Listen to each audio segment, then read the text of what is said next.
Pemirsa, sementara itu, netralitas Polri dalam pemilu 2024 dipertanyakan dalam video Henry Yosodiningrat. Kepala Badan Pemelihara Keamanan Kabaharkam Polri Komjen Pol Fadil Imran menilainya sebagai bagian dari kritik dan masukan dari masyarakat untuk kebaikan institusi. Henry bertemu Kabaharkam Polri dalam rangka klarifikasi tentang informasi yang diperolehnya melalui pesan grup WA terkait perintah Kapolri Jenderal Polisi Listio Sigit Prabowo kepada Dirbimas Polda mengenai pemilu 2024.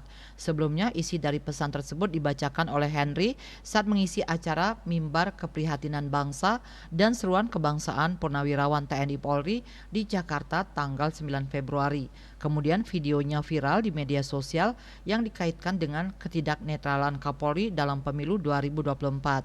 Dalam pertemuan tersebut, selain mengklarifikasi terkait informasi perintah Kapolri itu, Henry juga menyampaikan harapannya agar Polri netral dalam menjalankan tugas mengawal dan mengamankan pemilu 2024. Fadil menyebut apa yang disampaikan oleh Henry tersebut menjadi bahan evaluasi untuk institusi Polri yang tidak anti kritik sesuai harapan masyarakat. Dalam kesempatan tersebut, Fadil pun mengimbau masyarakat agar tidak mudah terpengaruh dengan informasi-informasi yang tidak benar atau hoax. Mantan Kapolda Jatim dan Metro Jaya itu juga menegaskan netralitas Polri sesuai ketentuan undang-undang dan peraturan yang berlaku. Sementara itu, Henry Yosodiningrat mengatakan kedatangannya ke Mabes Polri merupakan inisiatif sendiri untuk meminta klarifikasi mengenai informasi yang diterimanya tentang instruksi khusus Kapolri kepada jajarannya terkait pemilu 2024. Henry mengaku instruksi Kapolri tanpa surat telegram resmi itu didapatkannya dari pesan WA yang sudah tersebar.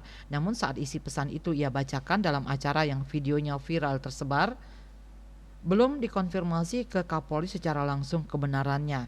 Henry beralasan belum mengkonfirmasi informasi itu kepada Kapolri karena tidak punya nomor telepon Kapolri untuk dihubungi.